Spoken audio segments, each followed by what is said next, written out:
Assalamualaikum warahmatullahi wabarakatuh.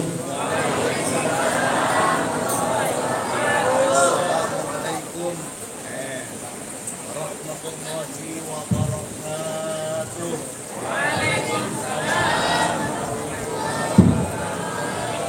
Innallaha witrun yuhibbul witra. Assalamualaikum warahmatullahi wabarakatuh.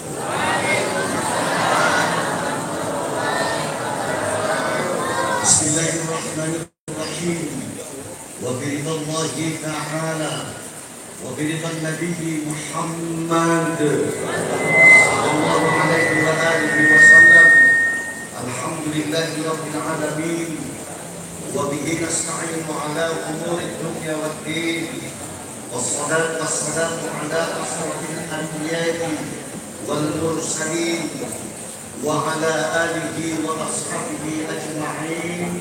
Amma ba'd. Wa qala Allah ta'ala fil Qur'anil Karim, a'udzu billahi minasy syaithanir rajim.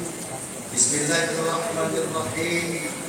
Qalu subhanaka la ilma lana illa ma 'allamtana innaka antal alimul hakim. Shadaqallahul azim. Ashab syahadah, pada para kiai, para alim, para ulama, wabil khusus guru kita semuanya, Sayyid Al-Qadiri Al-Habsyi dari Jakarta, Ahin Al-Fadil Al-Karim, Kiai Al-Hajj Asef Badrut Tamam, selaku pengasuh pondok pesantren Jamiyatul Muqtadi yang kita cintai bersama, yang terhormat Ibu Bupati serta stafnya, Bapak Kapolda, Bapak Kapolres, Bapak Dandim, Bapak-bapak dan ibu-ibu hadirin hadirat muslimin muslimat nahdiyin nahdiyah yang pada kesempatan malam hari ini sama-sama dimuliakan oleh Allah Subhanahu wa taala. Amin. Untuk pertama kalinya marilah pada malam yang penuh dengan barakah ini kita bersama-sama mengaturkan syukur kehadirat Allah Subhanahu wa taala, di mana dengan rahmatnya alhamdulillah malam hari ini kita bersama-sama masih diberikan satu waktu kembali, masih diberikan satu kesempatan kembali untuk berkumpul kembali, bersilaturahmi kembali di dalam satu majlis yang insya Allah akan banyak mendatangkan barakah, maghfirah, inayah, hidayah, taufik dari Allah Subhanahu wa taala. Amin ya rabbal alamin. Kedua kalinya tidak lupa dan tidak lain, dan memang ini sudah menjadi satu kewajiban bagi kita umat Nabiullah Muhammad sallallahu alaihi wasallam. Maka malam hari ini kita bersama-sama mengaturkan salawat beserta salam kepada beliau, di mana beliau ini bapak-bapak dan ibu sekalian sudah banyak sekali mencucurkan rahmatnya dari Allah Subhanahu wa taala untuk kita semuanya, sehingga alhamdulillah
sudah alhamdulillah sampai malam hari ini kita yang kumpul di sini insyaallah menjadi umat pilihan dari Baginda Rasulullah sallallahu alaihi wasallam. Amin ya rabbal alamin. Bapak-bapak dan ibu-ibu, hadirin hadirat muslimin muslimat, hadirin hadirat yang saya hormati, malam hari ini sebelum saya ngobrol bareng dengan ibu-ibu, sebelum saya ngobrol bareng dengan bapak-bapak, enaknya malam hari ini saya mau minta maaf duluan ibu, saya mau minta maaf duluan bapak. Aku kenapa kan belum ngobrol, belum ngomong, tapi akan sudah minta maaf duluan. Karena yang pertama, bapak-bapak dan ibu-ibu sekalian, mohon maaf, bukan saya sombong. Malam hari ini kalau diukur dengan kondisi kesehatan saya, terus terang malam hari ini saya ini sedang sangat kelelahan sekali. Karena di bulan-bulan sulit seperti ini, orang kayak saya ini ditugasin sama Sepuh suruh ngomongin orang segala-galanya. Dari mulai cuci pawetan sampai cuci makdon, cuci nakalir sampai cuci nakdon. Sampai praktis dalam waktu seminggu ini saya belum sempat pulang ke rumah. Terhitung dari mulai saya ngisi acara di Sidoarjo, Jawa Timur. Dari Sidoarjo saya ke Blitar, Blitar Nganti, Nganti Nganjuk, balik ke Surabaya, saya terbang ke Ternate. Dari Ternate saya turun ke Bandara Soekarno-Hatta, saya ngisi di BSD Tangerang. Setelah itu saya lanjut ke Pemalang, nyampe dari Pemalang tadi jam 5:30 pagi. Belum sempat saya mandi, belum sempat saya cuci muka, saya turun mobil, HP saya sudah bunyi. Dari siapa? Dari orang Maninting. Sambil kata ngomong, Gus udah bangun belum Gus? Katanya begitu. Jadi orang Maninting ya jadi teman saya. Memang saya ada kiai subuhnya kesiangan. Kalau udah bangun jangan lupa minta malam ngaji di Maninting. Akhirnya saya tadi dari rumah istirahat sebentar, ganti baju, ganti sarung, masuk mobil menuju ke Maninting. Alhamdulillah di jalan tidak ada halangan apa-apa. Alhamdulillah. Makanya malam hari ini saya ini sangat kelelahan sekali. Apalagi besok pagi saya dituju di daerah Pemalang, Jawa Tengah. Jadi muter seperti itu hingga akhirnya Masya Allah. Malam hari ini saya sangat bersabar sekali. Jadi barangkali nanti apa waktu saya atau segala-galanya yang berkaitan dengan pribadi saya kurang bisa memuaskan hati bapak-bapak dan ibu-ibu. Sebelumnya saya mohon maaf yang sebesar-besarnya. Diterima tak diterima, diterima tak diterima. Lagian di Cibayama sudah terkenal. Ada teman saya ngomong begini, Gus, kalau ngaji di Cibayama tidak usah lama-lama. Karena saya ngomong, emang kenapa kan sebab lama sama juga, amplopnya sama aja. Alhamdulillah. Yang kedua saya mau minta sama tukang sosis. Mana tukang sosis ini? Mana? Eho-nya dicuri, gak usah pakai eho, kita waktunya gak jelas. Eho-nya dicuri, eho-nya udah. Nah, gak usah dikotak-katik. Lu hiburannya di atas. Ini kalau baca tukang sosis pan begitu, komentar-komentar balik ngomongnya belum kenceng, dikotak-katik. Padahal gak usah dikotak-katik, bukan juga kita sendiri. Betul apa betul? Betul betul. Gak ada orang ngaji langsung bergas, gak ada. Pulang-pulangnya, pulang-pulang dulu baru ada. Gemas, gemas. Berani kotak-katik sekali lagi pulang-pulang mungkin. Alhamdulillah. Yang terakhir saya mau nanya, di Cibayama kalau pengajian malam biasanya sampai jam berapa? Jam berapa? Jam 2. Emang saya wayang berdua. Dan saya mau nanya ke ibu aja, bapak-bapak gak ada yang jujur. Bu, ibu-ibu sedang yang panjang apa yang pendek? Sedang yang panjang apa yang pendek? Panjang. Berarti namanya ibu-ibu normal. Alhamdulillah. Hadirin hadirat muslimin muslimat dan hadirin yang dimuliakan Allah. Malam hari ini kita kumpul di sini di dalam rangka kita sama-sama ikut mengikuti Katanya mau Jumat Akbar sekaligus memperingati Hari Santri Nasional. Alhamdulillah. Pagi-pagi katanya udah ada kirap, betul? Kirap yang dilakukan sama santri. Tapi kayaknya laporan sama saya, Gus. Tadi bilang santri itu siang sambil hujan-hujanan terus. Santri kita ini hebat terus memperingati Hari Santri, tapi sambil hujan-hujanan. Saya bilang yang bukan hebat santri yang kiai karena dipaksa sama kiainya. Yang namanya santri itu kan taklif atau ikraman sama gurunya, betul. Makanya pilek-pilek suruh hujan-hujanan, ya mawar. Jadi bukan hebat santrinya, emang hobinya kiainya bisa santrinya. Soalnya saya juga punya santri. Yai Badrus ini adalah alumni santri saya, Ibu. Yai Badrus ini alumni santri saya. Saya sendiri punya santri, di Duta Pesantren santrinya sudah kurangnya 17.750. Dari semua provinsi ada. Bapak-bapak dan ibu sekalian, kumpulnya kita memperingati Hari Santri malam ini adalah kita dijadikan sebagai saksi bahwa pemerintah kita ini sudah menghargai keberadaan santri. Betul? Ini pertanda baik. Kenapa? Karena memang yang namanya santri ini harus dihargai oleh negara. Sebab santri itu ikut terlibat dalam pemenangan dan kemerdekaan negara kesatuan Republik Indonesia. Negara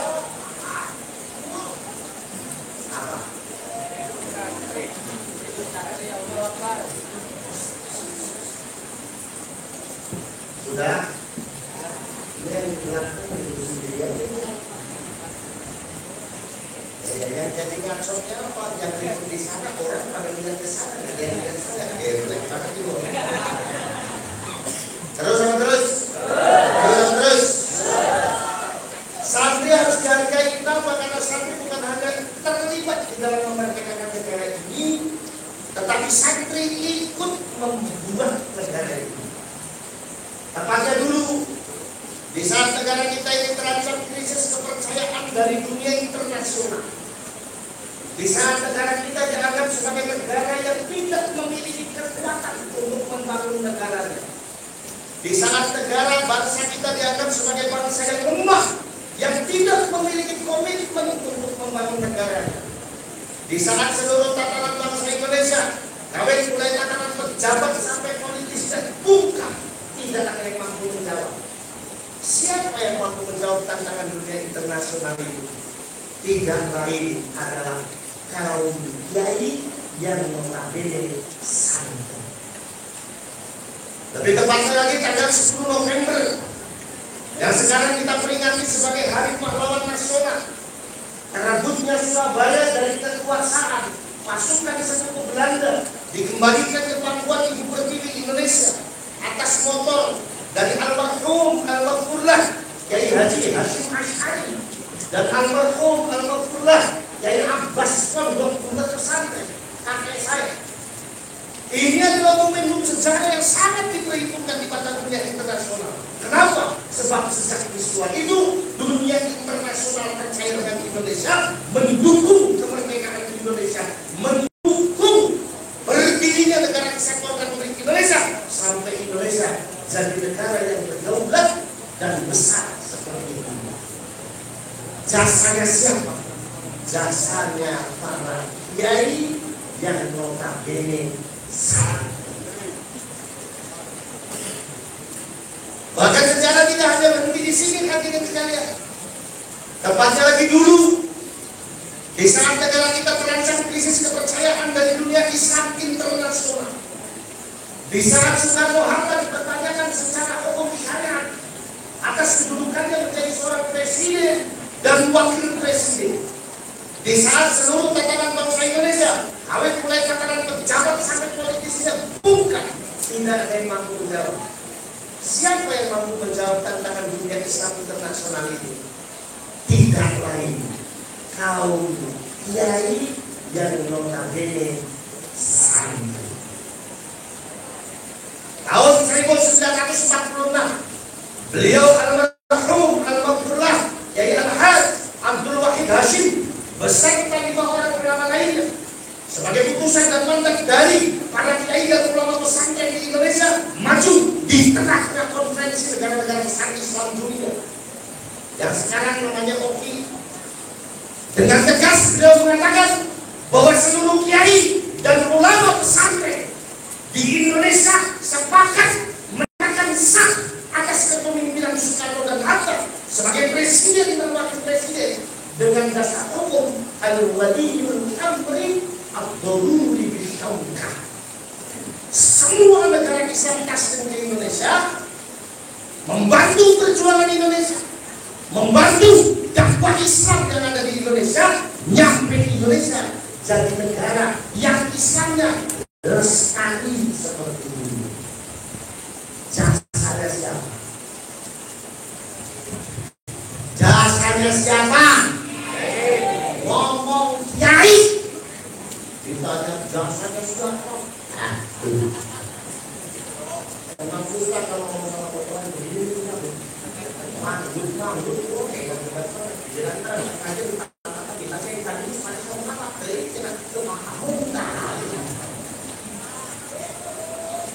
betul. Jadi penanam saham terbesar berdirinya negara kesatuan Republik Indonesia adalah kiai dan santri. Makanya kalau ada kiai ini promosi dulu mati itu hakikatnya bukan minta bantuan. Beliau kan cuma minta haknya. Betul. Makanya jangan disusah-susah. Nanti pulang saya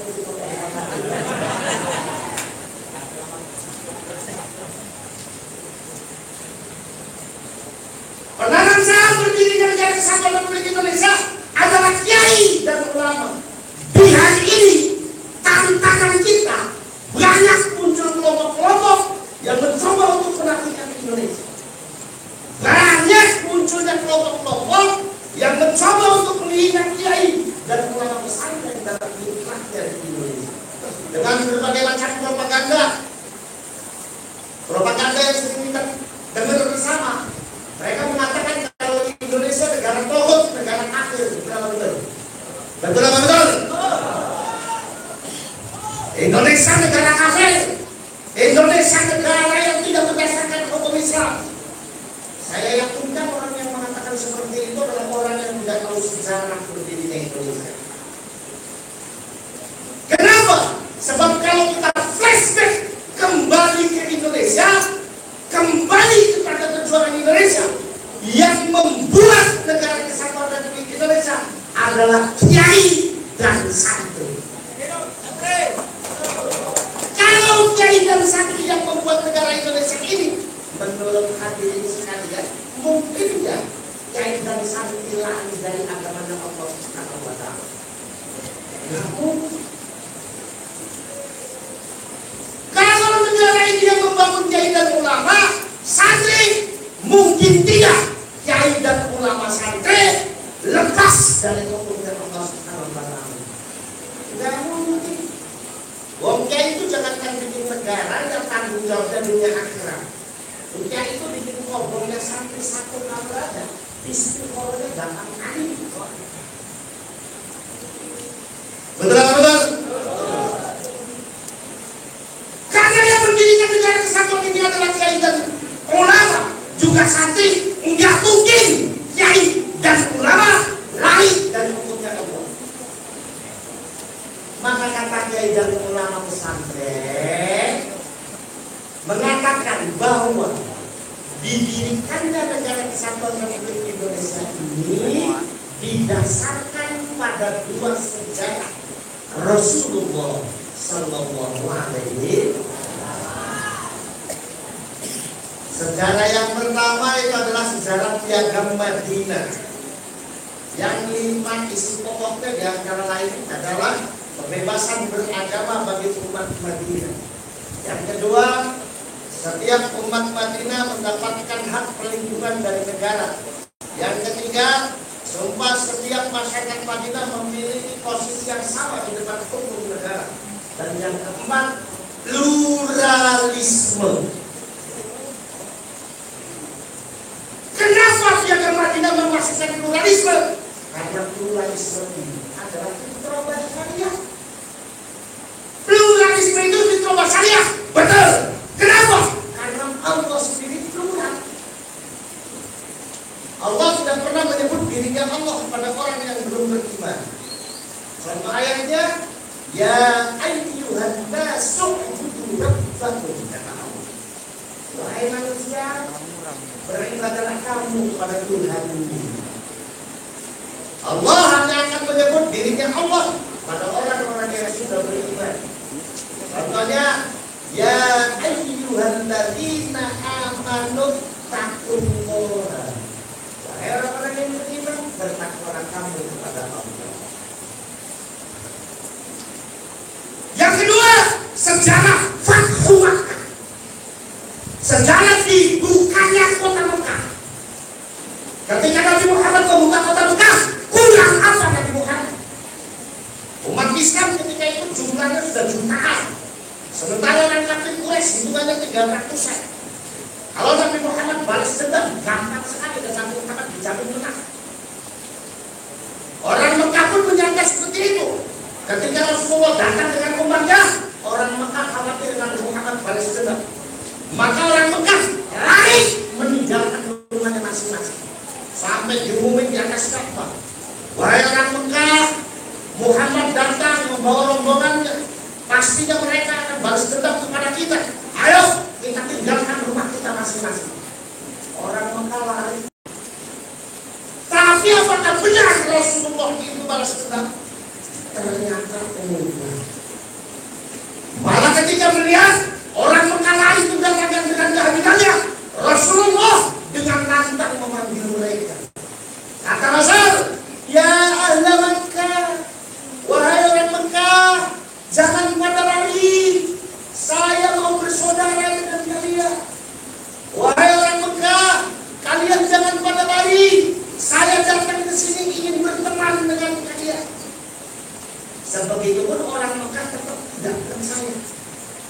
Sampai akhirnya Rasulullah berani memberikan 3 jaminan keamanan.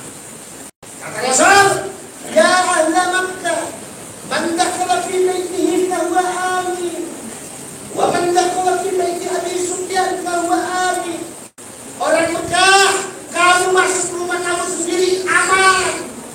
Kamu masuk rumahnya Abu Sufyan aman. Kamu masuk rumah kamu sendiri, menutup pintunya rapat-rapat pun aman. Sebegitu orang Mekah tetap tidak percaya. Mereka meninggalkan rumahnya masing-masing dan berdiam diri di bawah gunung-gunung. Melihat kondisi seperti ini, apa yang dilakukan oleh Rasul? Rasul menjemput mereka satu persatu. Kata Rasul, Bu, ayo pulang. Rumahnya jangan ditinggal. Saya nggak akan pernah merampas rumahnya ibu. Pak, ayo pulang. Itu ternaknya belum dikasih makan, kasihan. Bu, ayo pulang. Tuh rumahnya listriknya belum dinyalain. Sehingga dengan kebaikan akhlak Rasulullah yang demikian ini, orang Mekah Madinah aklamasi mengangkat beliau sebagai pemimpin negara. Maka kalau ada orang yang mengatakan kalau Rasulullah menjadi pemimpin negara yang memilih hanya orang Islam saja, itu bagian dari pengadilan tunasnya Allah Subhanahu wa Ta'ala yang menghukumi kepemimpinan Rasulullah dengan hukum rahmatan lil. Rasulullah menjadi pemimpin negara yang memilih bukan hanya orang Islam. Sebab kenyataannya di Mekah ketika itu masih banyak orang Yahudi, masih banyak orang Nasrani, masih banyak orang Majusi. Dan Rasulullah sadar betul bahwa yang memilih dia menjadi pemimpin negara bukan hanya orang Islam. Lalu apa yang dilakukan oleh Rasul? Rasul menghadap kepada Allah Subhanahu wa Ta'ala. Ketika Rasul menghadap Allah, Allah memberikan teguran kepada Rasul. Tapi teguran di sini bukan karena Rasulullah salah, bukan. Tapi teguran ini menjadi pengingat. Apa kata Allah? Kata Allah, Muhammad, fa'dil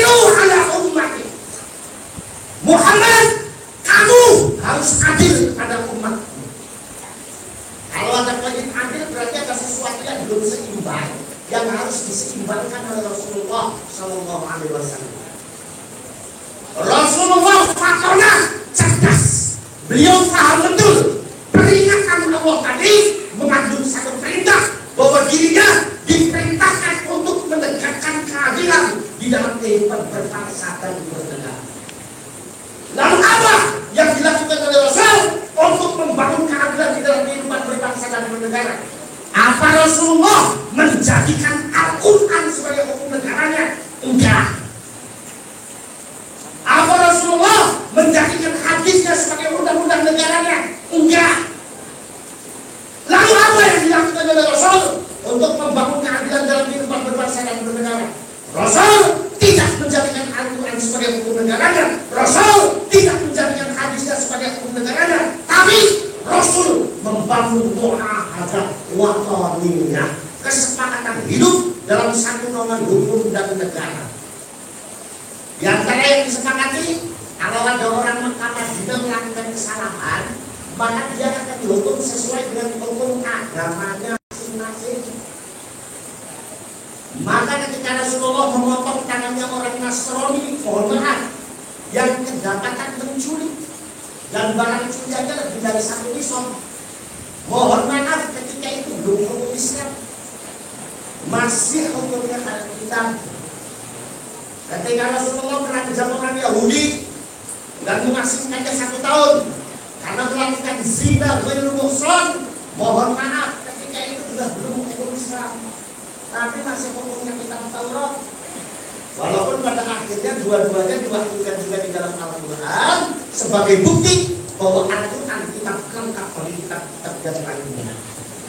Jadi di dalam membangun keadilan kehidupan berbangsa dan bernegara, sekali lagi Rasul tidak menjadikan Al-Quran sebagai hukum negaranya, Rasul tidak menjadikan hadisnya sebagai hukum negaranya, tapi Rasulullah membangun mu'ahadah wataniyah. Setelah mu'ahadah wataniyah berdiri tegak di tengah-tengah masyarakat Mekah dan Madinah, lalu apa langkah selanjutnya yang dilakukan Rasul?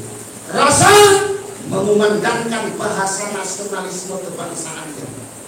Lewat satu hadisnya, beliau mengatakan, man adza dhimmiyan faqad adzani, faman adzani faqad adzallah.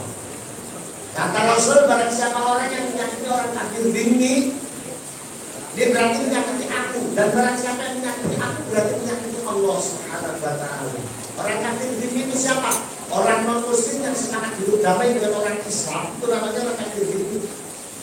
Kata Rasul, barang siapa orang yang menyakiti orang kafir dhimmi berarti menyakiti aku, dan barang siapa menyakiti aku berarti menyakiti Allah Subhanahu wa ta'ala.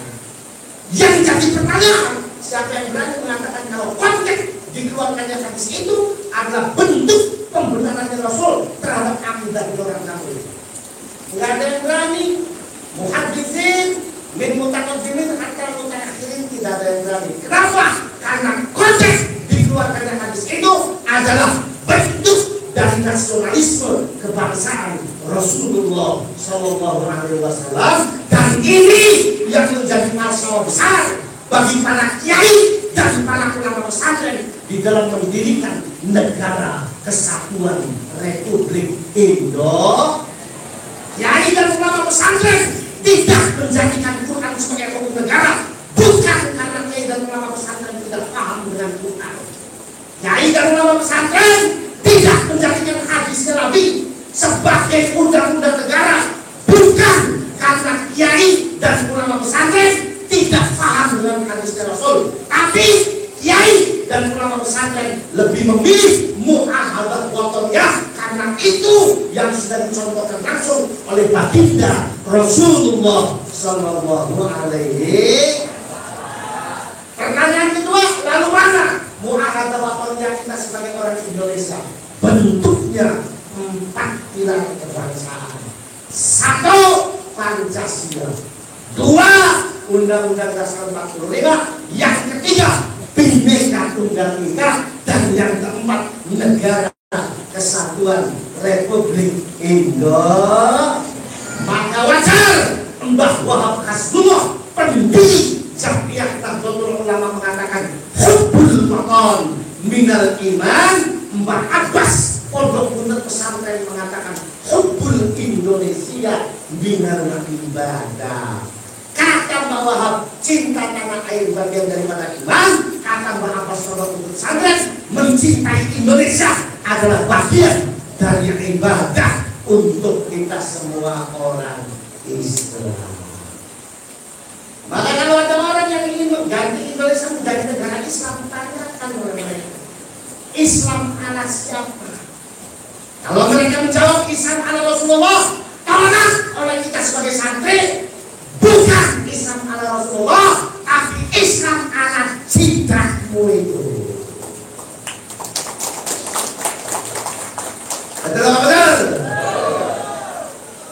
Dah, sebenarnya. Terus. Enakan dengan infrastruktur kompas berjelas. Ini juga panitia adil. Betul. Dikasih minum saya bukan. Saya dikasih. Sudah di mana-mana panitia mengajar itu sama judulnya itu mesti air full. Saya juga dulu air full.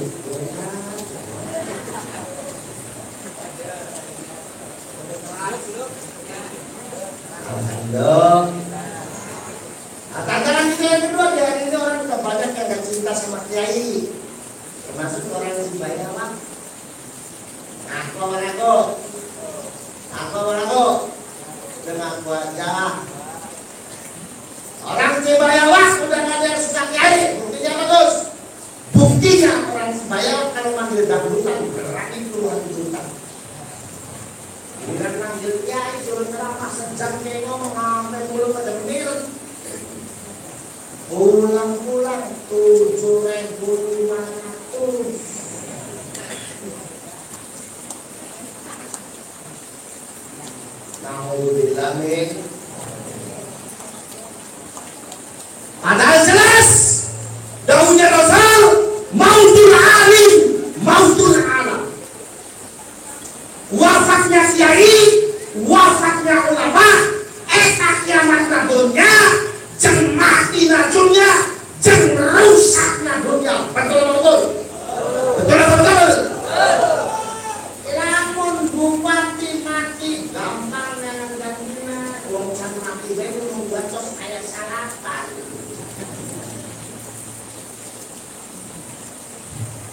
Gubernur mati gampang dengan gantinya. Wong sang mati bae nganti tos ayat 12. Betul betul. Tapi bupati kita mah beda. Betul betul. Di pesantren ngadukung, di pengajian ikut sampai akhir, tidak anti kritik, luar biasa hebat bupati kita. Makanya kita doain, mudah-mudahan ibu bupati umurnya panjang. Amin. Sampai hari kiamat.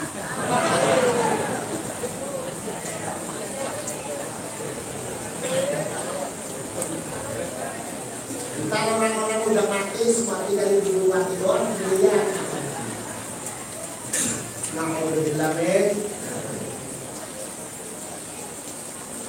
Bupati mati, gampang dengan gantinya.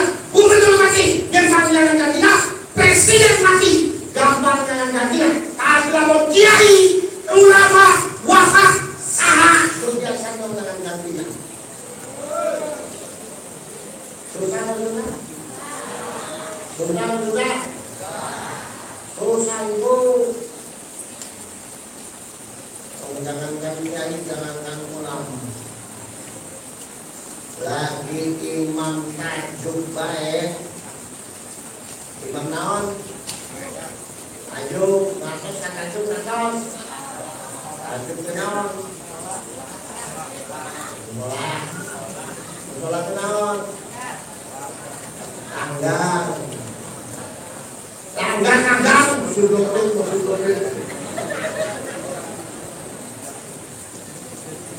Imam langgar.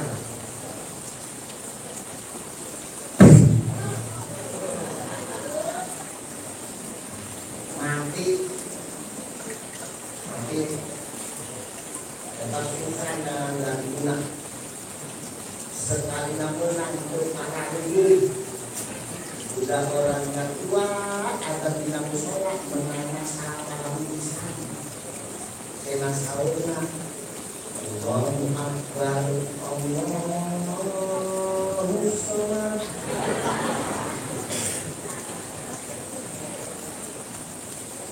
Udah akan aja yang apa menanya salat maghrib dekat imam di sholat mau sila apa itu putar-putar teraku-aku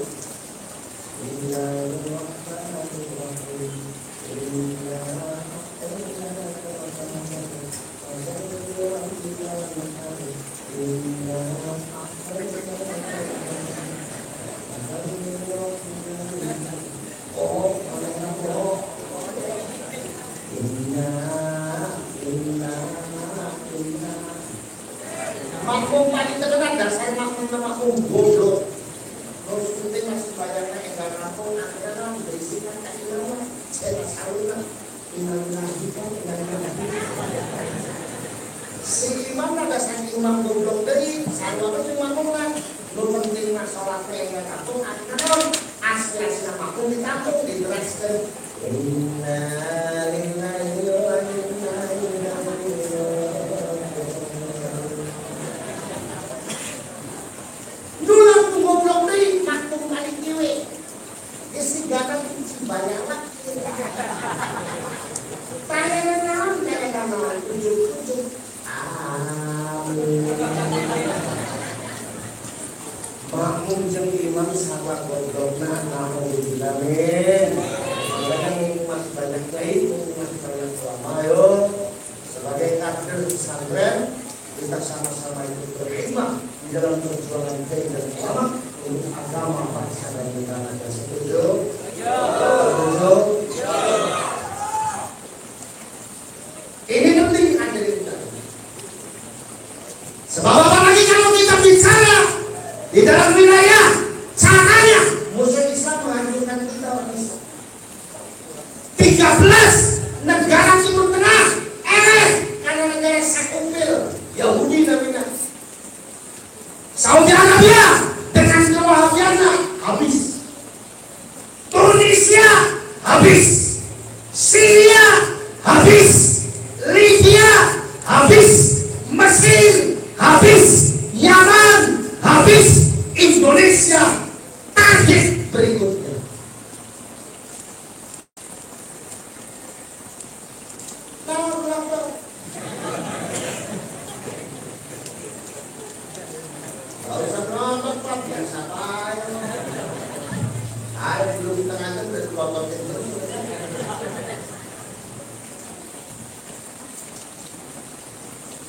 Cuma bedanya apa bos? Bedanya orang Yahudi belum datang langsung ke Indonesia. Kenapa? Karena akidah Ahlus Sunnah wal Jamaah yang diusung oleh para kiai dan para ulama pesantren di Indonesia kuat. Orang pesantren dengan siapapun berteman, betul? Orang pesantren dengan siapapun akur, betul? Santri dengan siapapun berteman dan akur. Kita para santri dididik oleh kiai dengan akhlak. Kalau bicara adil nggak adil, negara kita ini belum adil sama santri. Bukti yang paling kecil apa? Naik angkot. Kalau seragamnya putih abu-abu, ongkosnya setengah. Ini dengan santri pakai kain bawa kartus full ongkos. Betul? Tapi santri ada nggak yang demo santri? Ada nggak demo santri? Nggak ada. Yang demo mahasiswa bukan santri. Kenapa? Karena santri diajarkan oleh kiai, apapun yang terjadi masalah di bangsa kita adalah masalah kita bersama dan itu kewajiban kita untuk sama-sama memperbaikinya tanpa harus dengan gontok-gontokan dan demo. Hebat kiai itu. Gimana kadang-kadang pemerintah kita yang nggak pengertian bos. Dari lagi bangun ngomong nggak pernah tahu. Geblek belum bilang. Betul. Kadang-kadang mintanya jangan gitu, makanya kiai ini sudah baik untuk membangun negara. Ayo kita kesini begitu. Betul.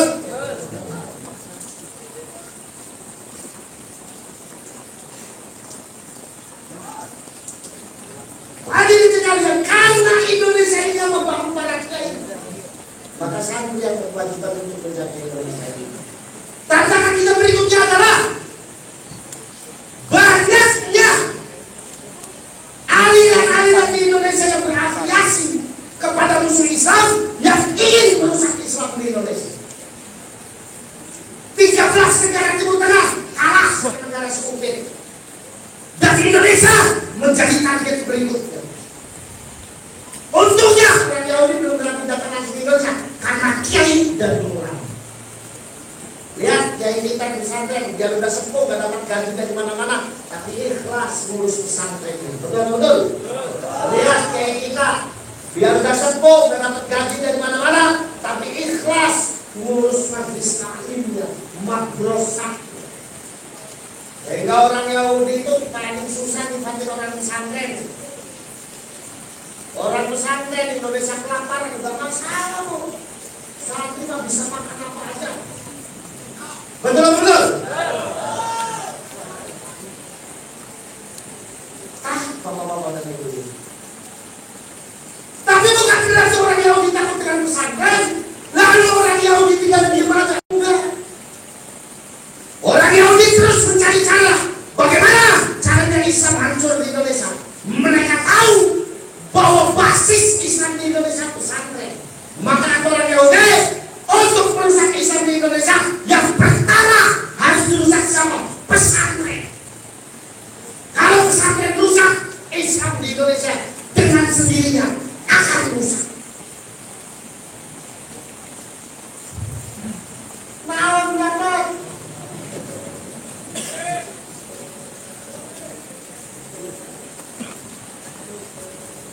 Pimpinannya siapa namanya? Kiai dan ulama. Makanya orang Yahudi untuk menghancurkan Islam di Indonesia, pertama yang harus dihancurkan pesantren. Untuk menghancurkan pesantren, satu, jauhkan masyarakat dari kiai dan ulama pesantrennya. Bentar, jeruknya datang tuh. Jangan diturunin buat saya ini. Ada sprit nggak masuk? Udah jangan terlalu kuat, potong aja potongnya. Aqua segini di Cirebon 1.500. Air jeruk kanan segini di warteg 2.500. Jadi kalau digabungin harganya, biasanya mah nggak pernah dan satu bulan aku tetap berarti mati itu berarti orang tua ini nih. Anggap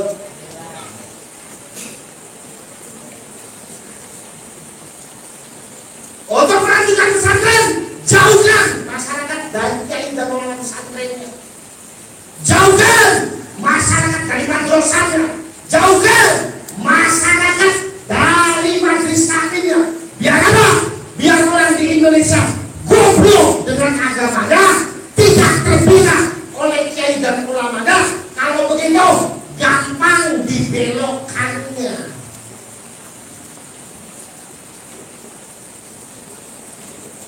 Terbukti apa terbukti? Di saat kiai dan ulama pesantren di Indonesia dihina-hina, dicaci maki, difitnah-fitnah, di Indonesia banyak muncul aliran yang gak karu-karuan. Betul? Pertama informasi ada aliran namanya aliran Islam murni, yang kalau sholat isya 30 perempuan, 30 laki-laki. Selesai sholat listriknya dimatiin, terus goblok sudah dapetnya.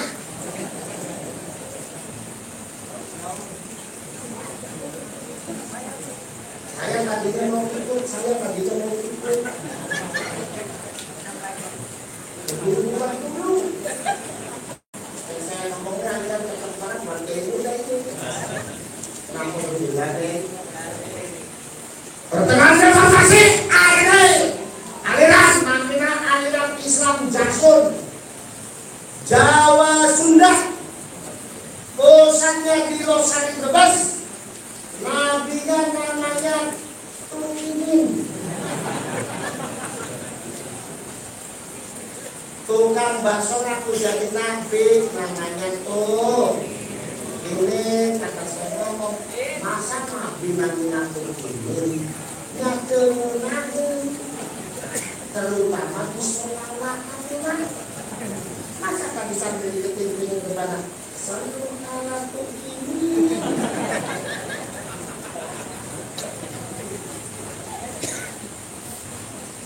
Nama kebilangan belum lagi melalui budaya, sosial, politik, ekonomi, dan pendidikan.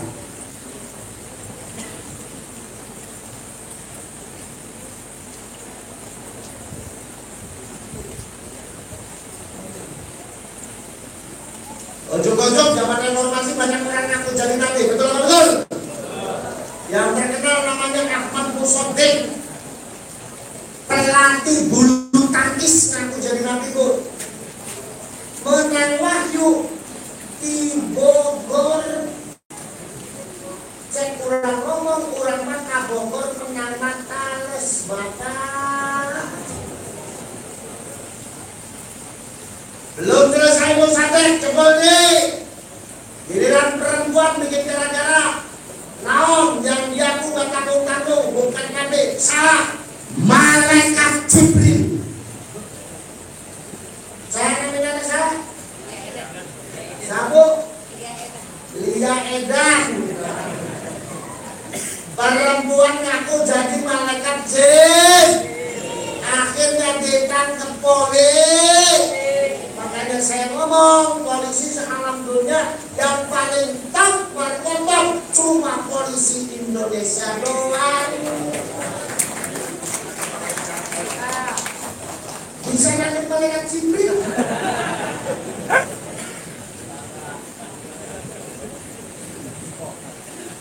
Betul apa betul?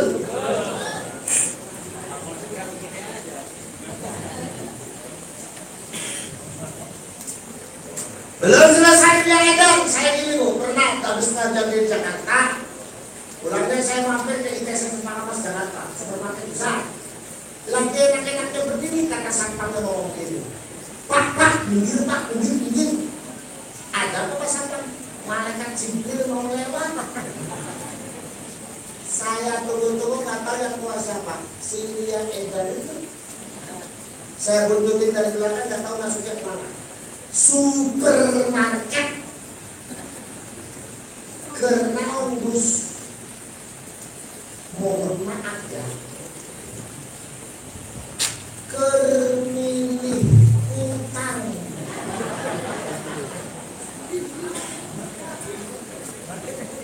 Masa mereka Jibril pakai utang?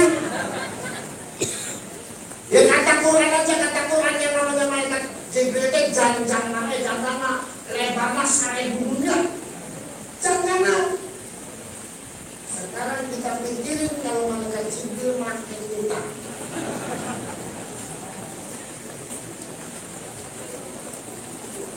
Bisa-bisa bahan sebanten habis semua. Mana pakai Banten Pak? Diborong, karena ada pelan malaikat Jibril.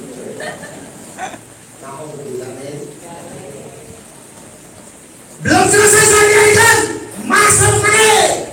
Giliran dari sebelah timur, ada orang bikin gara-gara lagi. Apa? Ngaku jadi Nabi Mahende, tapi berani-berani ngaruh bahasa yang atas orang. Salah namina Kiai Roy. Lu sholat pakai bahasa Indonesia kayak? Di sana kamu bisa di bahasa Indonesia ke, yang sholat pakai bahasa Indonesia. Padahal lu kelebet berguna sholatnya yang kaki rohatul nate. Akhirnya lu pakai adu dimaksa dijaga Qur'ani. Lamun bahasa dari gantos bahasa Indonesia, berarti pakai kanan tos Qur'ani ini desak gitu deh. Di sana kamu bisa di bahasa Indonesia kan, gantos sholat pakai bahasa Indonesia. Padahal sholat pakai bahasa Indonesia lucu semestinya rame. Lu jadi imam jadi asep. Iji bayangan takbiratul ihram Allah meni gede pisan.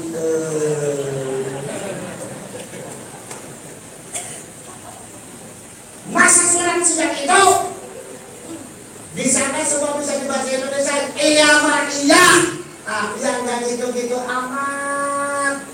Sebab yang namanya Islam itu agama yang paling luas, betul betul. Islam agama yang paling bisa menyesuaikan dengan budaya manusia manapun cuma agama Islam. Makanya dalam konteks keindonesiaan di Islam ada bahasa yang enaknya cuma pakai bahasa Arab saja. Ada bahasa yang enak pakai bahasa Indonesia saja. Ada bahasa yang enak pakai bahasa apa saja. Ada.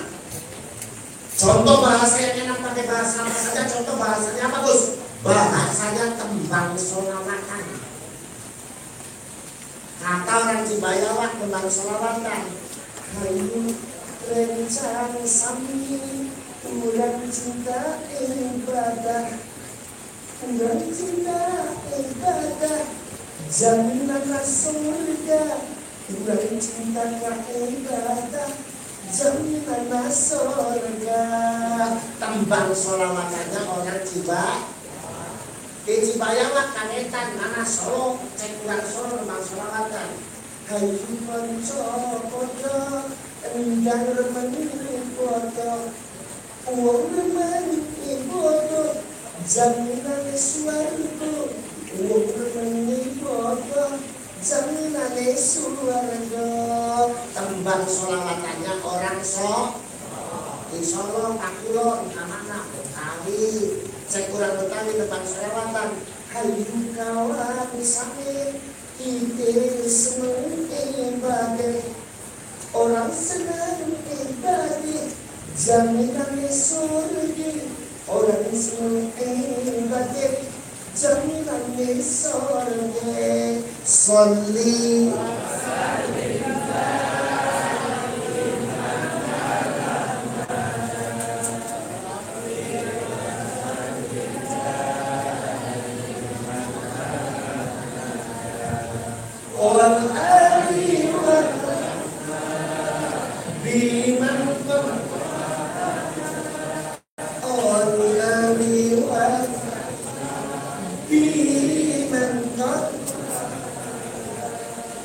berarti kesimpulannya tembang sholawatan itu enak jeung tiasa ngangge bahasa naon bae. Betul.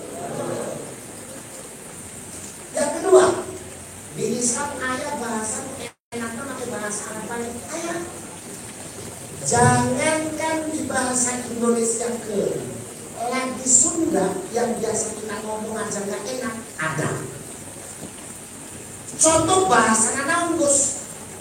Bahasana azan. Sok lamun teu percanten di mana-mana guna-guna azan enak mah pakai bahasa Arab bae.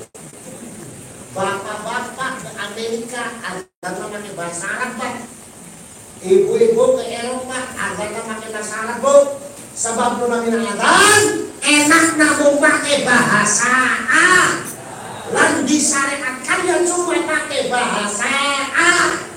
Sebab enaknya kayak apapun suaranya, ada yang pakai bahasanya orang Cibayawak, enggak enak. Contoh, Gusti Allah gede pisan, Gusti Allah gede pisan.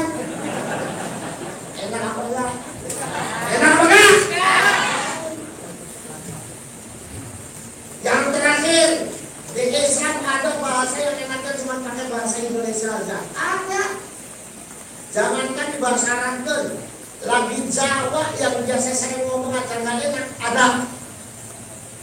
Contoh bahasa Nanggus, bahasana lagu Indonesia Raya. Sok lamun teu percanten, di mana-mana lagu Indonesia Raya enak kamu pakai bahasa Indonesia baik. Sebab enaknya kayak apapun suaranya, umpama jadi lagu Indonesia Raya diterjemahkan pakai bahasa Jawa. Jawana, Jawa Tegal, Brebes, Semarang, Purwokerto, Cilacap, Kebumen, enggak enak. Contoh.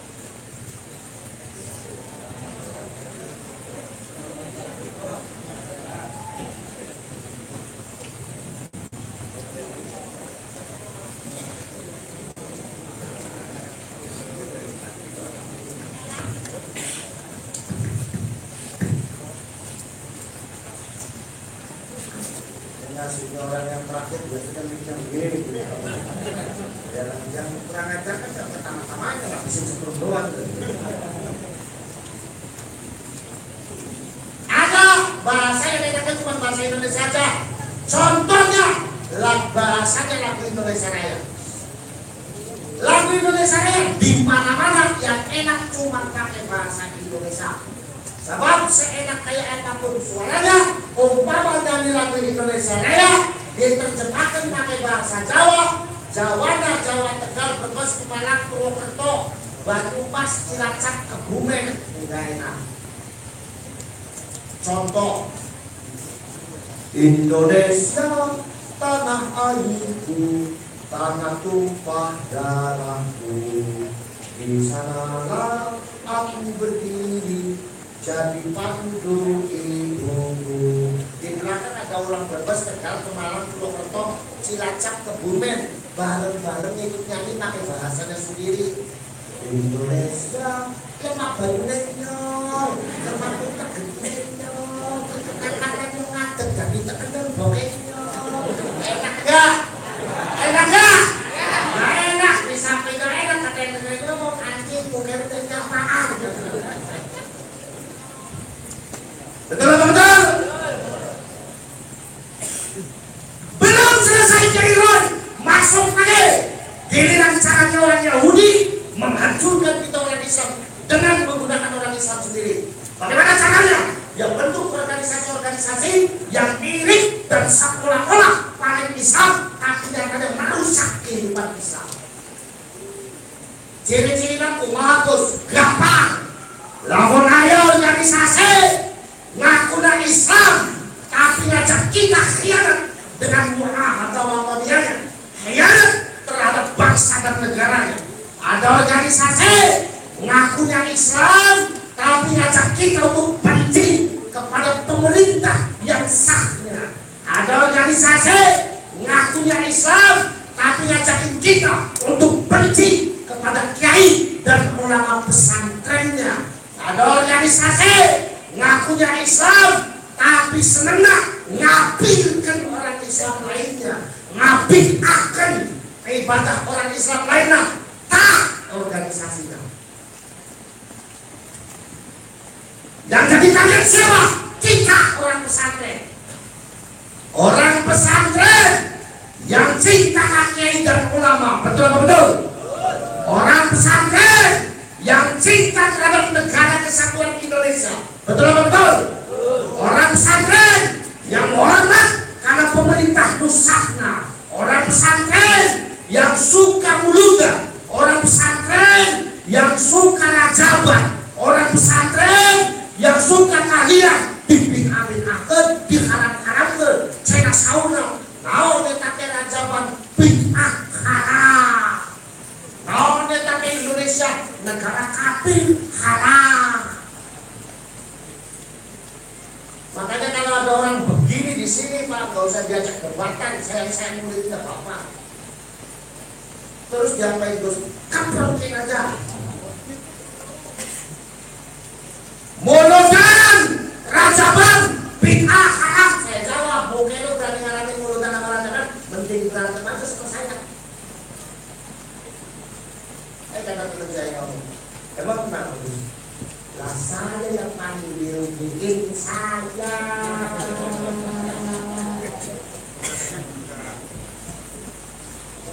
Ruginya apa?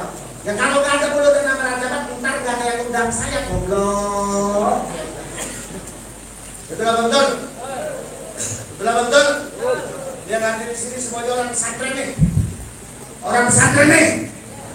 Cinta kiai, cinta ulama, cinta NKRI, cinta pemerintah, cinta bangsa. Cek eksplorasi cek. Bapak-bapak cinta kiai, cinta ulama, saya cinta kiai, cinta ulama. Ibu-ibu cinta negara kesatuan Republik Indonesia, saya cinta kesatuan Republik Indonesia. Bapak-bapak, ibu-ibu cinta dengan pemerintah yang sah, kita cinta dengan pemerintah yang sah. Cek.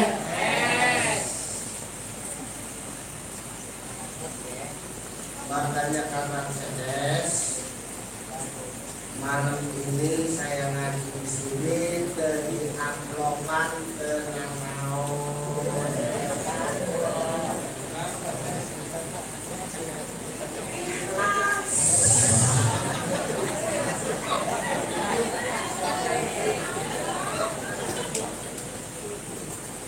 Alhamdulillah. Memang potongan begini sebenarnya tidak bisa mengulangi. Makanya saya ngomong, Mas, saya sama CS, saya mau ini lagi sini, lagi upload, tidak apa-apa, Mas. Saya pun tetap ngomong, alhamdulillah. Tapi kalau saya mah jujur, ikhlas.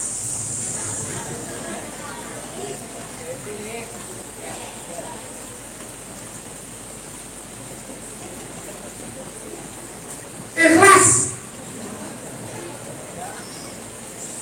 Sayangnya, yang ikhlas sayangnya. Entar yang ngamuk istrinya saya.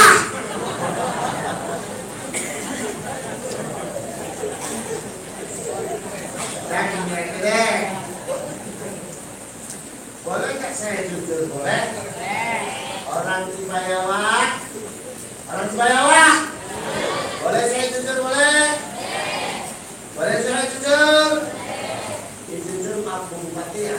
Jujur orang Cibayawak jujur. Yang namanya saya itu sering pasnya bertengkar sama istri gara-gara amplop. Benar, saya itu sering bertengkar sama istri gara-gara amplop sendiri. Terutama kalau habis dipanggil pisahnya begini nih, biasanya saya pulang saya langsung tanya ke istri saya, Bos, amplopnya mana Bos, amplop gak? Saya bilang gak ada deh. Emang bisa gimana sih? Di santri. Terus santri. Jadi gimana Bu? Ya udah dikasih-kasih aja. Kata istri saya apa jawabnya? Kata istri saya ngomong, emang orang bisa kenyang pakai ikhlas terus. Makanya jujur yang namanya saya sering bertengkar sama istri gara-gara amplop sering. Makanya daripada besok pagi saya pulang bertengkar sama istri gara-gara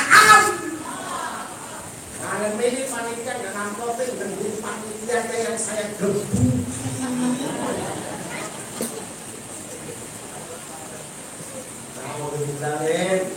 Pada mengumas banyak kiai, mengumas banyak ulama sebagai santri, hikmahkan perjuangan kita untuk perjuangan kiai dan ulama untuk agama bangsa dan negara. Ayo didukung Pak Lurah, didukung Pak Camatnya, dukung Ibu Bupatinya, didukung Gubernurnya, dukung Presidennya, dukung kepolisian kita, dukung TNI kita. Bismillah, balik berjuang dengan para kiai dan ulamanya untuk agama bangsa dan negaranya. Insya Allah kita semua selamat dunia dan akhirat. Amin. Amin. Tas.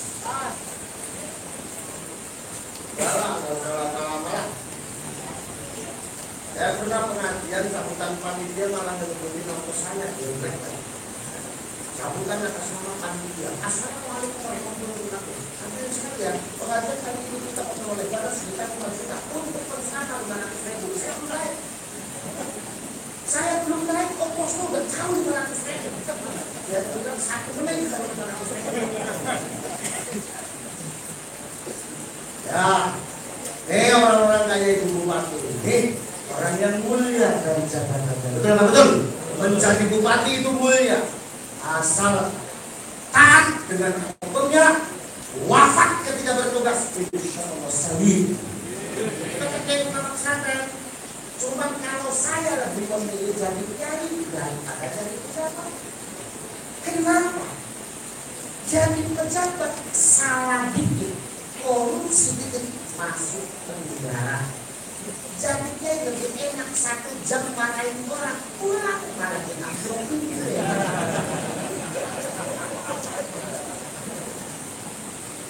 Betul apa betul? Apalagi tanah Lebak ini adalah tanah dari aulia, tanah dari para wali, tanah dari leluhur-leluhur kita yang sangat mulia. Gak pantas orang Lebak dalam kita Indonesia. Gak pantas orang Lebak jadi pemberontak. Gak pantas orang Lebak menjadi teroris. Kenapa? Karena yang mendirikan negara kesatuan Republik Indonesia di antaranya adalah para kiai dan para ulama yang notabene satu, yang asli dan benar. sini pemerintahnya, dari mulai lurah, camat, bupati, menteri, presiden, gubernur, dukung semua, dukung kepolisian kita, dari mulai polsek, polres, polda, dukung semuanya. Yuk, kita sama-sama berjuang untuk agama bangsa dan negara. Dukung TNI kita, jangan sampai dan jangan biarkan mereka lemah. Sebab kalau mereka lemah, yang rugi adalah kita bersama. Polri kita lemah, kita yang rugi. TNI kita yang lemah, kita yang rugi. Bupati kita lemah, kita yang rugi. Maka dukung biar mereka menjadi institusi yang kuat, tidak bisa menegakkan keadilan di negara kesatuan dan Indonesia ini. Setuju? Kalau saya tepukin, potongan begini makan cek-cek doang kita pakai berangkat aja ditanya, tadi kita semua tahu. Betul betul. Apalagi kita lihat dari PT tadi, bupati kita luar biasa ya kita. Alhamdulillah. Nah, ceramah dan tidak ada titik komanya. Bupati tadi ngomong saya bilang itu bupati tidak ada titik komanya, bukan kasih oksigen. Alhamdulillah ibu bupati kita luar biasa, viral ibu itu. Ya, saya tadi ngomong sama Bu Nyai, fitrahnya perempuan itu enggak jadi apa-apa saja sudah cemen.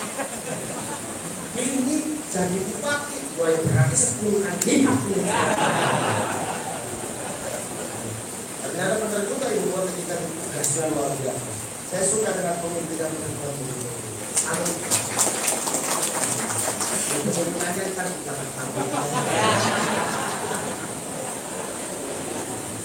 Nah, dan saya secara pribadi atas nama komunitas pesantren mengucapkan banyak terima kasih kepada keluarga kita. Tepuk tangan untuk panitia. Negara kita aman damai karena kerja dari Bapak Polisi kita. Alhamdulillah. Dan saya mengucapkan terima kasih kepada TNI kita yang sudah menjaga negara kesatuan dan bangsa dari ancaman musuh luar negara. Alhamdulillah. Coba lihat tuh, Syria perang. Coba lihat, Yaman perang. Padahal di sana orang Islam banyak, ulama banyak. Kenapa? Karena ulama dengan umatnya di sana tidak bersatu. Di Indonesia, ulama dengan umatnya sebab di antara rasa takutnya Yahudi terhadap Islam di Indonesia adalah di Indonesia masih banyak aparat pemerintah yang mendukung program dakwah para kiai dan para ulama pesantren. Seperti contohnya Ibu Bupati. Model pemimpin yang begini yang ditakuti sama orang lain. Tapi urusan takut sama Ibu Bupati bukan orang yang tidak. Saya juga takut. Orang matanya melontok gitu. Alhamdulillah. Ayo dukung terus kiai kita dan pemerintah kita. Dukung terus Polri kita dan TNI kita. Bismillah berjuang untuk agama bangsa dan negara. Insya Allah selamat dunia dan akhirat. Alhamdulillah. Saya juga banser. Saya banser. Saya tercatat sebagai pimpinan pusat dan salah satu ketua umum nasional Majelis Fikih Rizalul Ansor BPA. Saya banser. Saya jadi banser disuruh sama bapak saya. Kamu harus jadi banser. Paman saya Maulana Habib Lutfi bin Yahya dalam ceramahnya mengatakan, saya tidak mau masuk surga terlebih dahulu sebelum banser masuk lebih dulu. Saya jawab, padahal ini saking takutnya banser. Kalau banser dikasih kesempatan mereka masuk surga, begitu masuk nggak ada kayaknya banser pasti keluar lagi.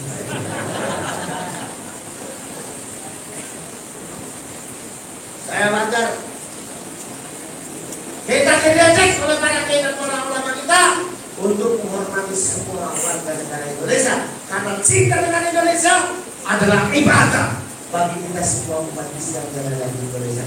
Cintai negeri kita, santri jaga tali persatuan dan kesatuannya. Santri perbaiki silaturahminya. Santri ayo junjung tinggi negara kesatuan Republik Indonesia. Bismillah balik berjuang dengan para kiai dan ulama kita. Kita bakal menjadi orang yang diridhoi oleh Allah Subhanahu. teman-teman, mungkin itu yang bisa saya sampaikan. Ini kalau diterusin namanya bukan pengajian ini, penyiksaan. Tapi kayak enak di situ, kayak enak di saya. Besok saya harus melakukan Malang. Saya mohon maaf yang sebesar-besarnya bagi waktu yang dia, bagi waktu Pak. Dan yang terakhir saya menyampaikan undangan atas nama keluarga saya, atas nama keluarga abah saya almarhum Alhamdulillah Profesor Dr. Kiai Presiden Abdul Hakim, mengundang seluruh masyarakat Lebak, khususnya para kiai dan para ulama, para pejabat, aparat pemerintah, Ibu Bupati, untuk bisa hadir dalam acara khaul abah saya yang insya Allah akan diselenggarakan pada tanggal 17 Desember hari Sabtu malam Ahad tahun 2022 di Pondok Bintang Pesantren. Lupa saya meminta ziyadah doa dari ibu dan bapak-bapak, mudah-mudahan saya diberikan kesehatan dan diberikan kekuatan untuk mengemban amanah dari para santri saya. Karena bukan sekarang santrinya jumlahnya 17.760. Nah ini makanya kadang-kadang saya sering bingung buat apa udah. Umurnya sudah hampir 4 abad. Maka dari itu saya minta ziyadah doa dan sekaligus saya mengharapkan kehadiran bapak-bapak dari ibu dalam masalah ulama saya. Mari kita sama-sama bertabarruk dengan para kiai dan para ulama, para kabarin dan para ulama saya. Kemudian yang terakhir, saya titip pondok pesantren Muhtadi, karena putra dari almarhum ini semuanya sudah saya anggap sebagai keluarga saya. Jadi dari Asep, dari Bantu Zaman, semuanya itu keluarga saya. Saya titip ya, saya titip nanti kalau ada saya masuk ke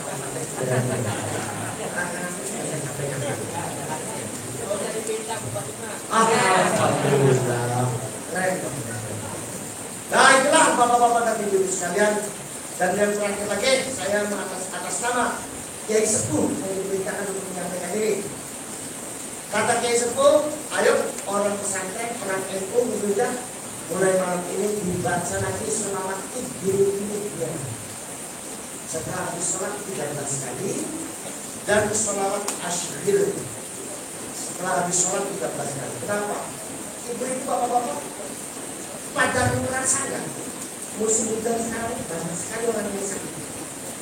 Ya, banyak sekali orang yang sakit. Padahal musim perpindahan musim seperti ini belum pernah terjadi orang sakit sebanyak itu. Maka kita perlu berdoa kepada Allah dengan kita membaca sholawat Ibrahim dan sholawat asyhir setiap habis sholat sebanyak 13 kali. Sebelum baca sholawat, kita suruh kepada para kiai dan para ulama khususnya orang-orang pesantren. Setelah itu dibaca 13 kali. Itu saja yang bisa saya sampaikan. Mudah-mudahan ada manfaatnya, mudah-mudahan ada manfaatnya. Ala hadiniyah al-Fatihah.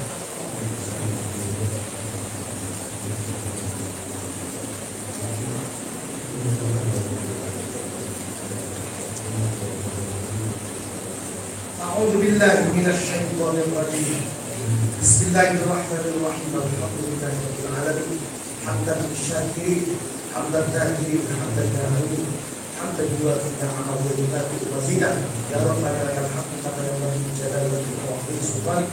Allahumma shalli ala sayyidina Muhammad wa ala ali sayyidina Muhammad. Salatan tunjina biha min al-'adab wal afat wa tahfilana biha jami'al hajat wa tuqabbilna biha min jami'is sayyi'at wa tarfa'una biha a'la al-darajat wa tuballighuna biha aqsa al-ghayat min jami'il haram وبعض الممات. اللهم انا نسالك السلامه في الدين وعافيه في الجسد وصحه في البدن وتوبه قبل الموت ورحمه عند الموت ومغفره بعد الموت. اللهم لك الحمد الشكر ولك المن فضلا وانت ربنا حقا ونحن عبيدك رقا وانت لم تزل بذلك ابدا. اللهم يا ميسر كل عسير ويا جابر كل كثير ويا صاحب كل مريض ويا مغني كل فقير ويا مقوي كل ضعيف ويا مأمن كل محيط يسر علينا كل عسير يسر علينا كل عسير يسر علينا كل عسير. فتيسر العسير عليك يسير. اللهم يا من لا يحتاج إلى البيان والتفصيل حاجاتنا إليك كثير، حاجاتنا إليك كثير، حاجاتنا إليك كثير، وأنت عالم بها وبصير. ربنا إنك أنت الرؤوف الرحيم. ربنا آتنا في الدنيا حسنة وفي الآخرة حسنة وقنا عذاب النار. سبحان ربك رب العزة عما يصفون وسلام على المرسلين والحمد لله رب العالمين. الفاتحة.